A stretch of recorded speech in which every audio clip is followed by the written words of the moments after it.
Almost 2,000 years ago, a group of people in feudal Japan found themselves pushed further and further away from the mainstream of society as they refused to give up their spiritual beliefs to the imposed conformity of the ruling class.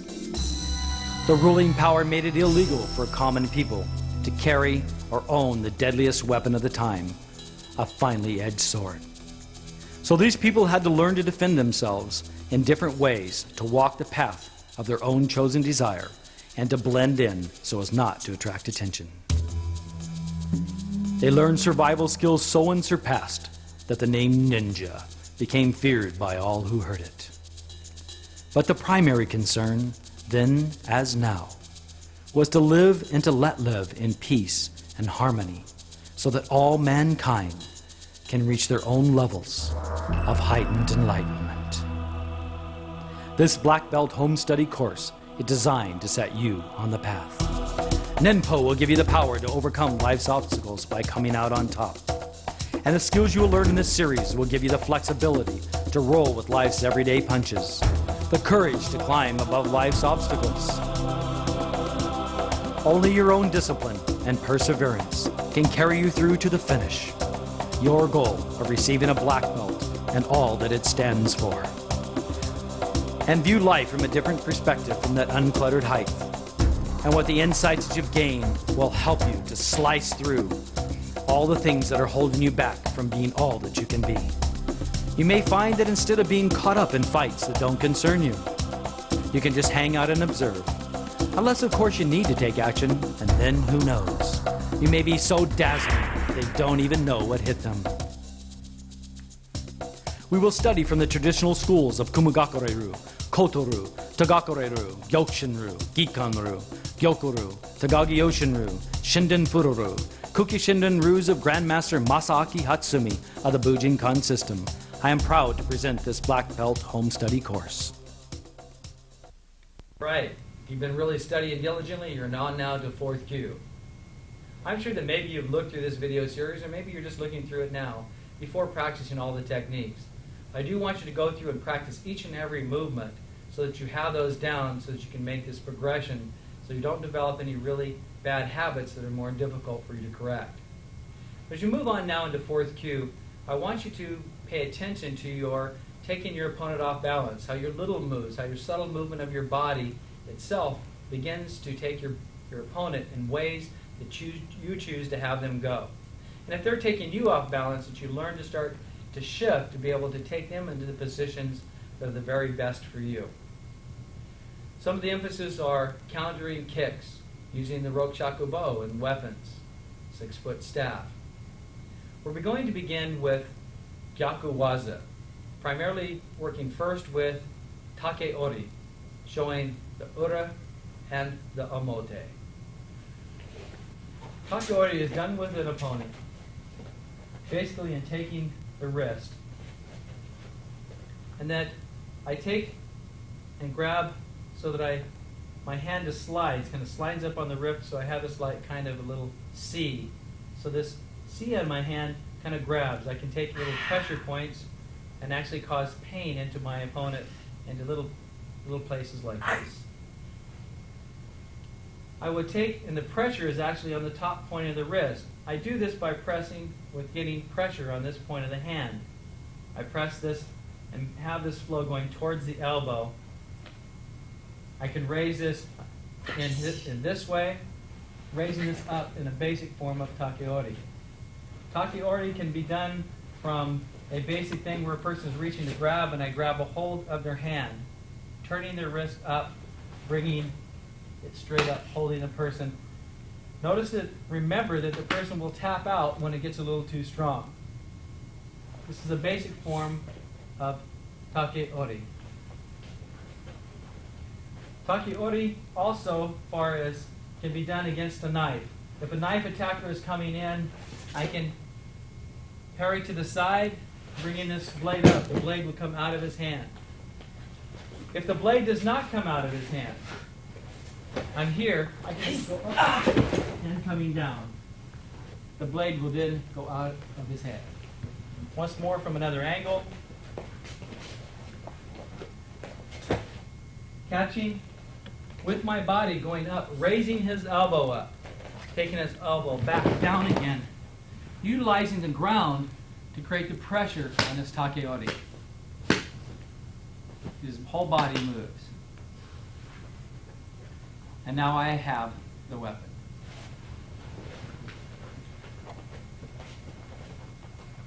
Which I will keep.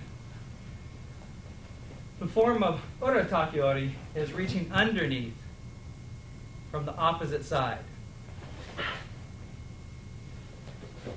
It can be done with either hand. Done with this hand, you can switch to the opposite hand. It's basically taking his hand and coming with this C. So I'm not really having to grasp. I'm just taking and applying this pressure back towards his body from this side, in this position. This can be also done with the other hand.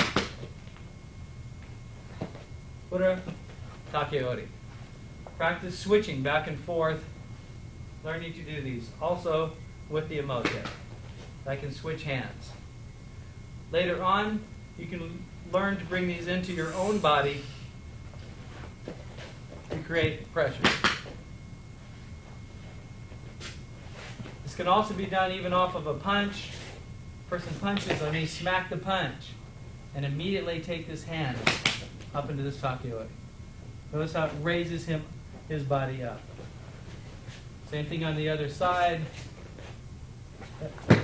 Smacking these small bones, and take one hand, grab the other hand, utilizing both hands in takeori.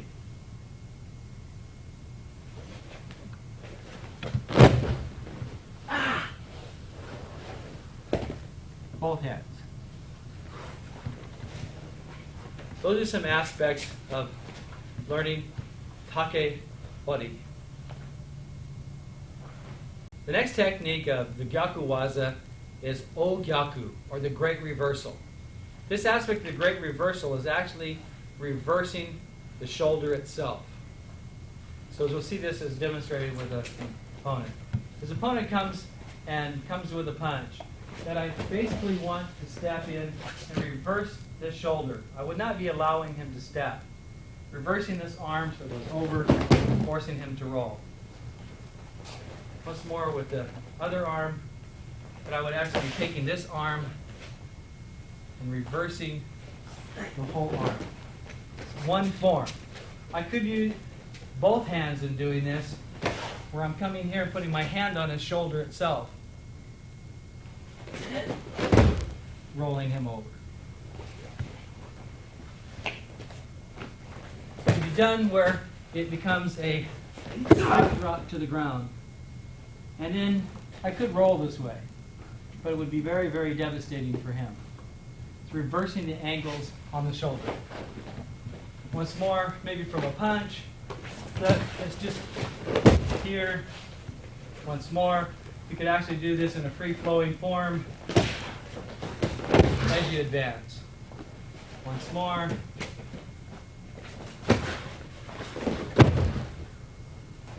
A different, a little more advanced, modified form of this arm reversal are known as O-Gyaku.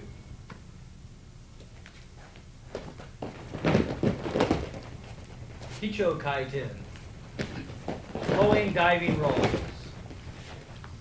Allowing yourself to blend into the mat.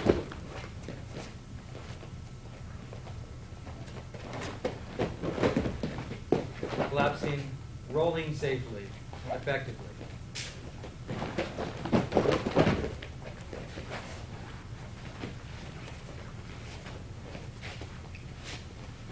Basic drills.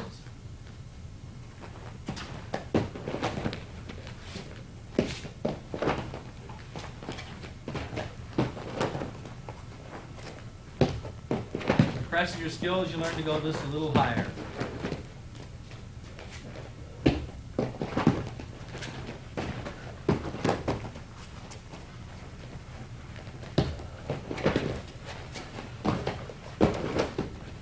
Of course, as your rank goes, the higher you need to learn to go.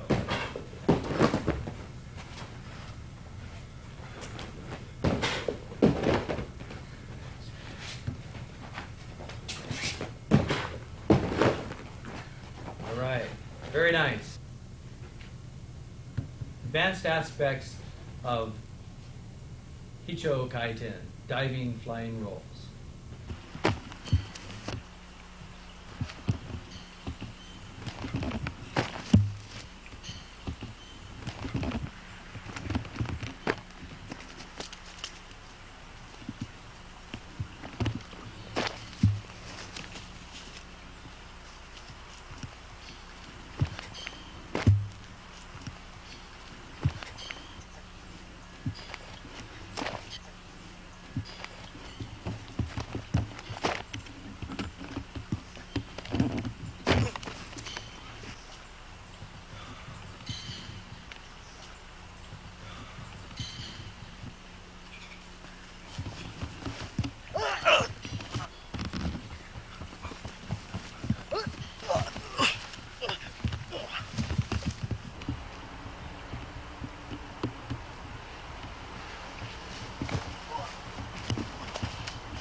What we're working on here is Shoten no Jitsu, or skills of running up surfaces.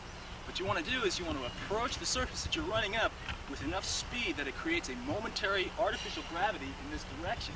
So you run up against this, and as you continue running in this direction, you use that forward momentum to create artificial gravity as you run up the tree.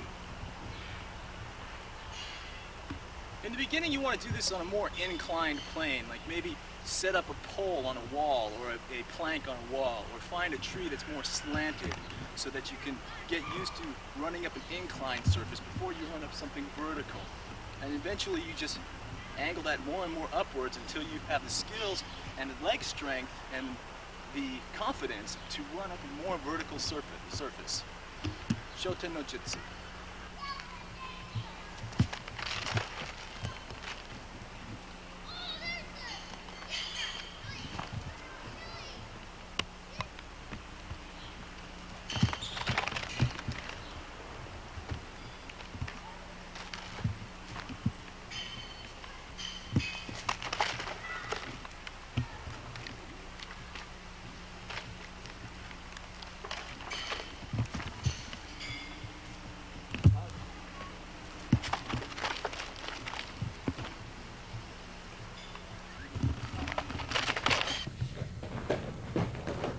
Very, very nice. There are a couple of different aspects of Hicho Kaiten that we'd like to point out at this time.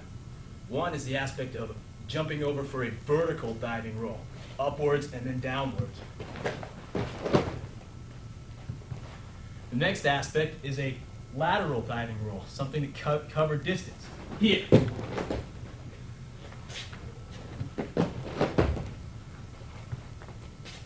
Now, during these two types of rolls, you can be doing any number of things with your hands. You can just be using them to break or ease yourself down through the fall into the roll. You can be grabbing weapons. You can be diving to get distance for an opponent, coming up with defenses and attacks, or any number of things. There's just a basic difference between going for distance and going for height. Hicho Kaiten. The next forms that we're going to practice is from Jutai Jitsu, Keri Kaeshi, countering kicks. The attacker comes with a kick. The first thing you want to do is be able to watch this kick. And notice how in the direction, the angle that it's coming.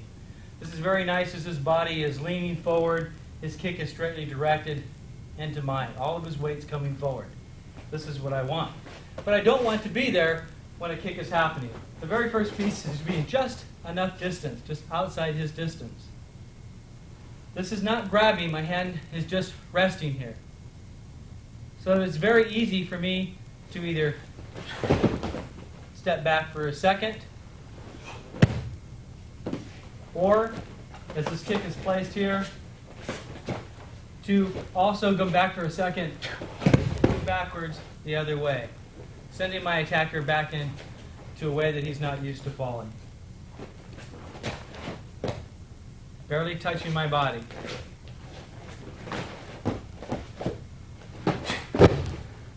Basic forms of evading. You want to practice one side here.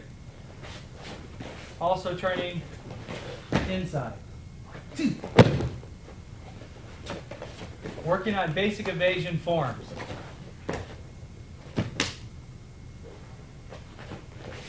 One major idea of our art is not to be where the attacker is. Because then that gives me the ability to do Kudaki techniques, where I punch into the leg, taking my attacker down. I can punch to this side of the leg, taking my attacker down. Punching, catching, punching the leg here, punching again, destroying that leg, Keri Kudaki. Also, I can catch this leg here, paying attention to this hand, run my eyes into his face, taking the leg and just dropping my body down forces his body down. Once more. I want you to notice I just allowed this foot to lay and rest on my arm. I can trap it, but I don't really need to. I don't have to have the time of actually trying to grab this technique. I want to just naturally flow into this so that they actually think they have me. Because it's very easy to take him off balance because he's not expecting me to do these moves. Destroying these legs. Also in Keri Kudaki, you want to be able to learn to utilize your own legs to move these legs out. Once more. I'm just using my knee. Punching again with my knee, driving him down. It's a little bit more advanced, but this is what you want to start thinking about in fourth cue going on to third cue of utilizing other parts of your body. Notice that I'm only turning half side of my body. Again, I punched with my knee to drive him to the ground. I only need to move half of me. So if I take it and move this half, the leg slides along. I can come back. I can drop my knee on here or put it into his back, punching him down with my knee. Can also take this, just move and turn his whole body, continue to take it down. You want to get into a little bit more aspects of some free form. In our testing, you'll have to do at least 4 good counters against a kick in different kinds of ways. So I say it's just catching, holding back, destroying these legs. Another basic form is that I want to be able to use all of my body. So as he's moving, I can just step out here, catch this knee, and walk right through him. Natural movement.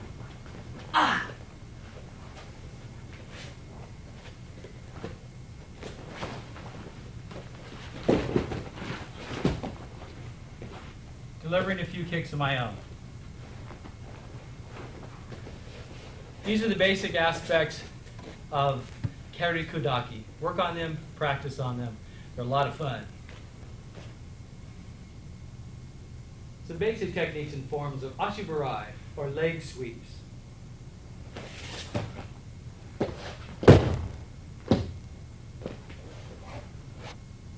Basic forms of ashibarai, leg sweeping techniques.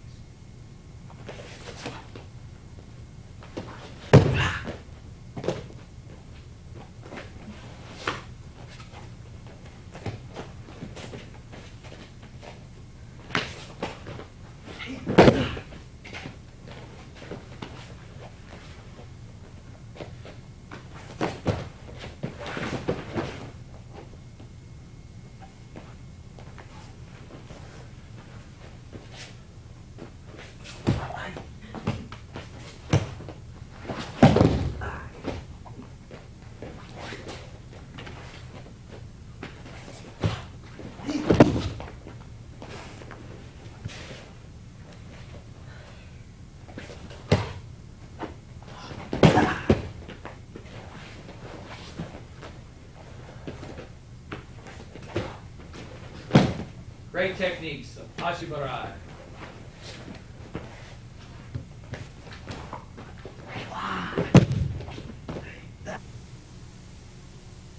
In fourth kyu for Daken Taijutsu, we have Kokoken. This is where you have your fist with the thumb knuckle extending, and you hit with the tip of the knuckle.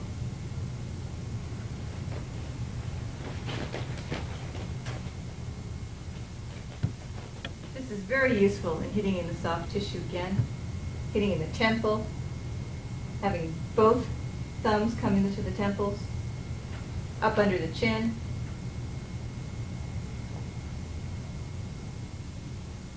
Against the wrist. The wrist doesn't last long when it's struck with the thumb knuckle.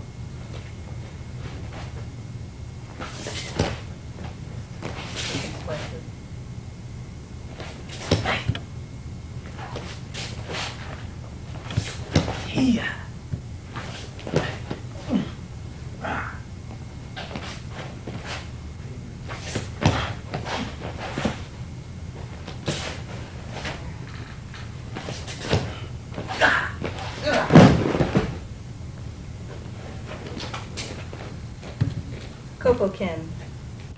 So far in Daken Taijutsu, we've used hands and we've used the feet. For fourth kyu, you want to start putting them together in combinations.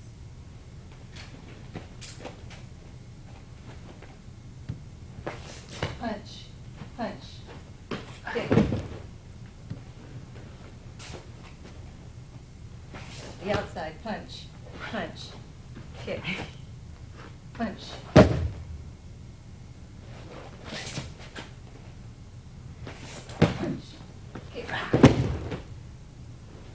Using both the hand strikes and the foot kicks in Daken Taijutsu for fourth kyu. Look at it once again.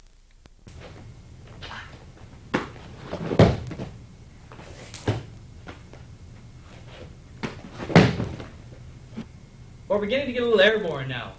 We're beginning with some techniques of tobigeri, or flying kicks. Being able to jump in the air, being able to use our body movement, our body motion to deliver kicks.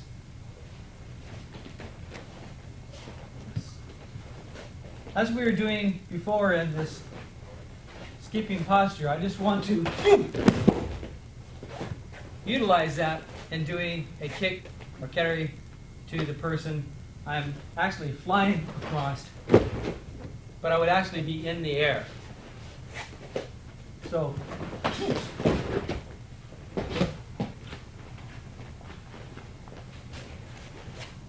this can be done just jumping, raising my body up.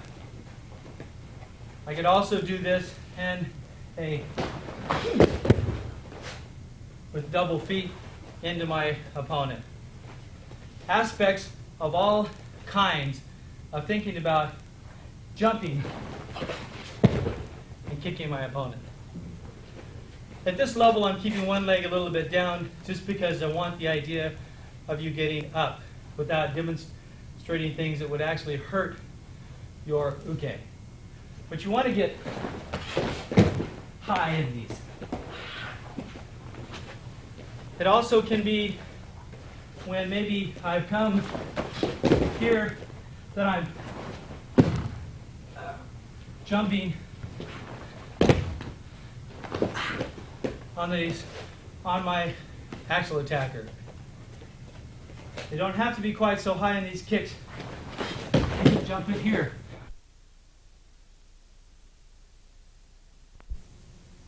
Those are some aspects of tobigeri, jumping flying kicks. Of course, those kicks can be done from jumping off some other kind of surface down onto somebody, especially if there's a difference in terrain, or if you're jumping off of a ledge or out of a tree or whatever, and utilizing some kind of kicking technique to knock down some kind of opponent. The weapon for fourth kyu is the Rokushakubo. As we progress through the ranks and the weapons, but you notice in each kyu that the weapon actually gets longer in length. The Rokushakubo is 6 foot in length. Begin first by showing you a couple postures of Rokushakubo, or Bojutsu. Beginning with your hands placed at the side, dividing your weapon into 3 sections. You have 1 section, 2 sections, 3 sections. Later on, you'll see why as you learn to work this staff from each of these different basic kamae that I'm about to teach you. So the first kamae is Hira no kamae. From Hira no kamae, you step back into Hira ichimonji no kamae. From Hira ichimonji no kamae, the hand comes up underneath the arm, tucking the bow underneath the arm with the bow straight towards your opponent. Sliding that arm down, keeping the forward hand in the same position, tilting so that the bow comes at an angle up into the person's eyes, is known as Seigan no kamae. Virtually any weapon pointed to the eyes is known as Seigan no kamae. From Seigan no kamae, the bow slides back so that where your hand is near the tip of the bow, sliding backwards behind you. This is Gedan no kamae. From Gedan no kamae, the bow comes across your back. This is Heito no kamae. Heito no kamae. From Heito no kamae, the bow comes up the side into Tenshi no kamae. Tenshi, heaven and earth. From Tenshi no kamae, the bow hand slides up into Jodan no kamae. Once more, that the forward hand just lifts the bow up as your backhand raises up into Jodan no kamae. Basically, all bow postures of Bojutsu wazes primarily begin from this Jodan position. You can do many types of attacks and defenses from any of the different basic positions, as they're all transitory positions and not static positions. There will be lots of movement in these postures. But basically, a lot of all the wazes from Kuki Shindenryu and our art come from Jodan no kamae. Once more, I'd like to show you these basic postures from a side view, so maybe you can get a different point of view or perspective. Basic posture of Hira no kamae. Feet a little more than shoulder width apart, hands resting at the side. This is Hira no kamae, looking straight forward. Stepping back, pointing the bow straight at your opponent. This is known as Hira ichimonji no kamae. Angling the bow up, dropping it down just a little so that I'm pointing into my eyes of my opponent is Seigan no kamae. From Seigan no kamae, I'm letting the bow slide back, touching behind me, holding near the tip. This is Gedan no kamae. From Gedan, it slides around behind me into Heito no kamae. Heito. Sliding up, bringing my hands up into natural position with my hand almost up by my ear. This is known as Tenshi no kamae. From Tenshi no kamae, my left hand goes out as my right hand goes up into Jodan no kamae.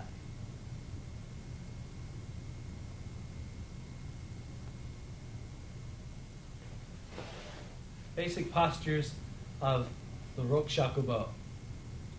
The next thing I want to teach you with the Rokushakubo is some basic strikes or basic ways of delivering attacks from each kamae. The basic strikes from Hira no kamae would be the same kind of strikes like you're doing with your hanbo. As you're sliding out, but notice that you can gain more distance now, changing to the bottom third. And going back, I just slide my hands back. Reaching first in a very basic position, I would like slide this down as my other hand slides.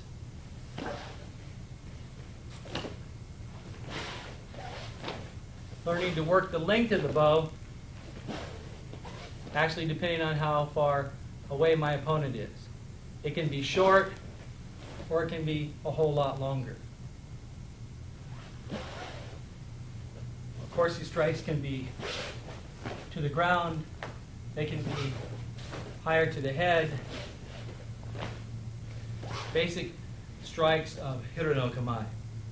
From Hira ichimonji no kamae, You also could step forward and do these same kind of strikes, but you might want to think about poking or ski type strikes. So that I'm here just attacking, striking into my opponent and pulling back. Just quick. Almost like a pull cue effect. Sending this forward. Basic movements from Hira. It also come up underneath. You could also go over the top, pull back and strike. This is some basic ideas from Hira. Once more, over the top, striking, coming back to Hira Ichimonji. From Hira Ichimonji, Chudan. Chudan movements are actually more of a blocking sense, which we'll show you. Can come out from this position as a strike into an attacker. You can still do the same other kinds of movements, coming straight underneath, coming over the top, or strikes to the leg. Basically, you can do almost any attack from any position is what I'm explaining to you. Also, you can do thrusting or thrusting forward with your whole body. Chudan. You can be very subtle in these bow movements. As you begin to progress in your training, if an attacker is coming, I may only need to move this much offline and stick this right in their throat. Chudan no Kamae. Seigan, basically the same ideas. Most of the time in Seigan could be punching, skis, also over the top. Same kind of ideas, Seigan. Geidan no Kamae. Primarily done in lower strikes to the legs. Also could be done to top strikes. Very deceiving because people think you're going to be doing strike to the body or douchi. You can also do minuchi, which is a strike to the head. Basic forms of striking with Geidan. Heito no Kamae is more of a wind-up. It's more of a jumping. So I'm here, it's like whap, bam, or really attacking with a fiercity of force. Really getting the whip in there. Notice that I'm stopping my weapon right where my attacker would be, because I want to be able to come back delivering straight on type attacks. Basic postures from striking postures from Tenchi no Kamae. From Tenchi, one of the basic drills is to put the tip down onto the ground and come straight down at the foot of the attacker. Sliding this back into the hands, stepping forward or stepping back, delivering a strike to the leg. Once more, from a side view, from Tenchi, here, coming down onto the foot of the attacker. Slide this back, striking the leg. Basic from Tenchi no Kamae. In Tenchi no Kamae, my foot comes out, the bow tip comes down into the ground. I slide the bow forward, coming down onto the foot of my attacker, using it as a distraction, especially if somebody's coming at me with a sword. I pull and slide it back. As I come back up, doing a strike to the leg. Once more to the side, from Tenchi, coming forward, sliding back, attacking to the leg. Basic forms from Jodan no Kamae. From Jodan no Kamae, the bow comes up, over, and around.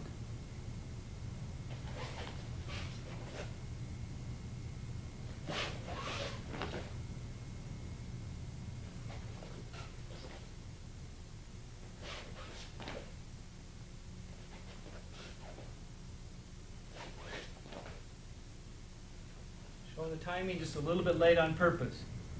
You actually want this to land at the same time. Jodan no Kamae.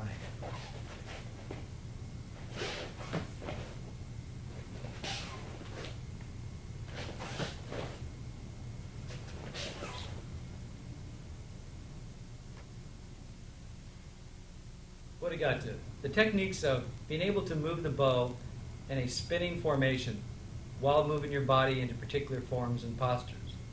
We begin in a natural Hiro no Kamae, shifting to Hiro Ichimonji.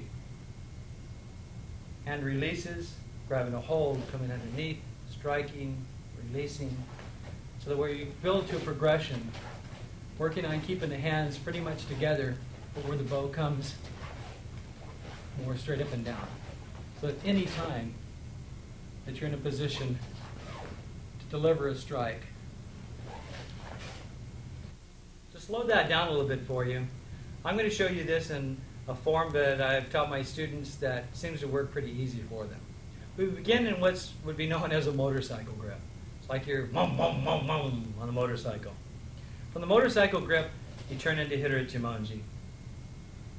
Releasing with your left hand as you spin the bow with your right hand. Taking it back into your left hand like you're in this baseball bat so that you're ready to do some kind of baseball strike.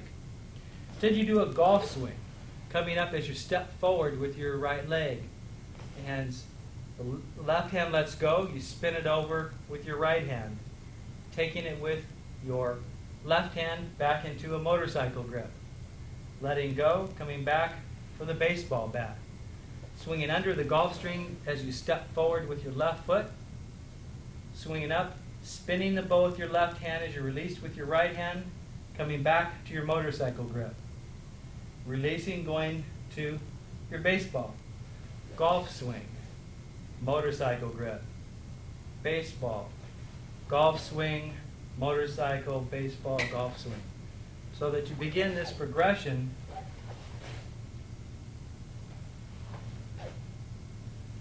so that you're not so pronounced after a while in actually holding on to any one of those, but being able to freely move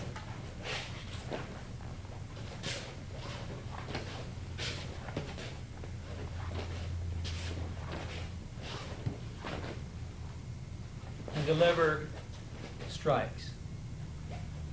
Basic aspects of Furigata.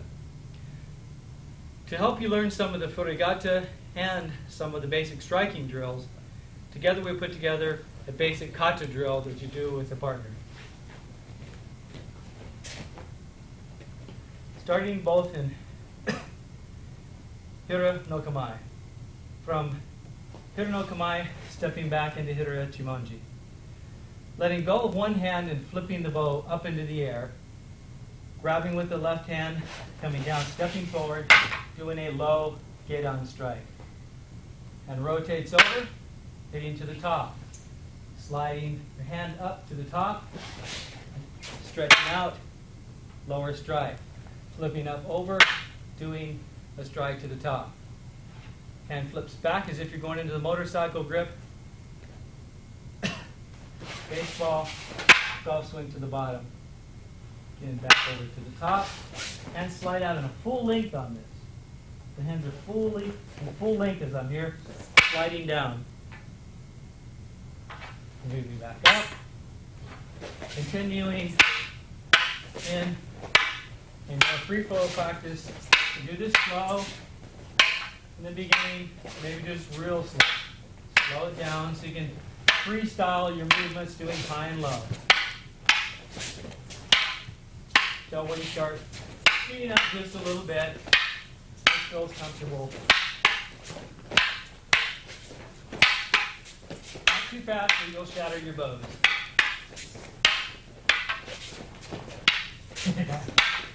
Anyway, it's a very fun drill to practice and gives you great skills in learning how to use a bow and watch your postures and stances at the same time. To learn to play with these weapons, because you can utilize these against lots of other different kinds of attacks in some very easy forms, and which I'll demonstrate right now.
There's your ankle. Okay. Hey.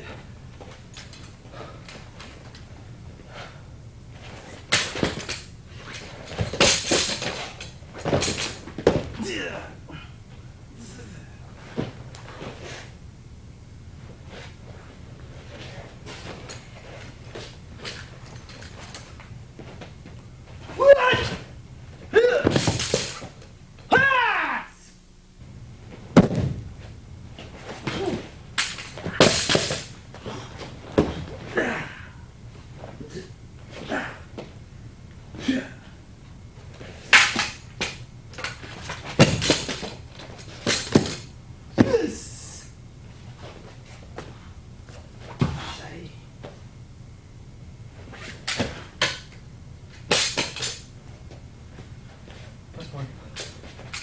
We'll have to edit these. Just a minute, Joto. You're too fast. I'm trying to do this slow.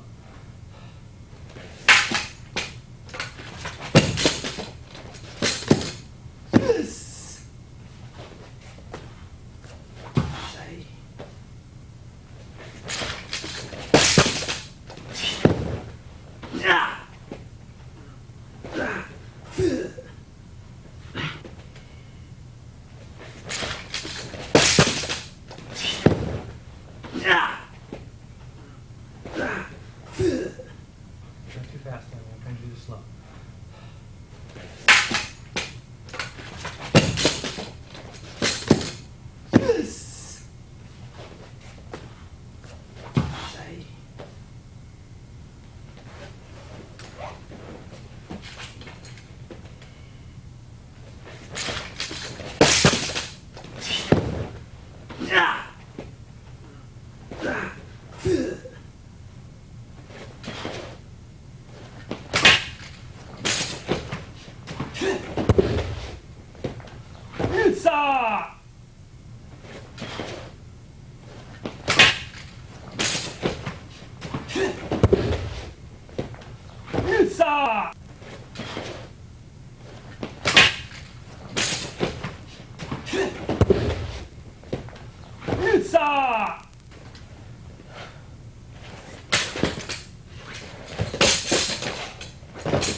There's your ankle. Okay. Hey.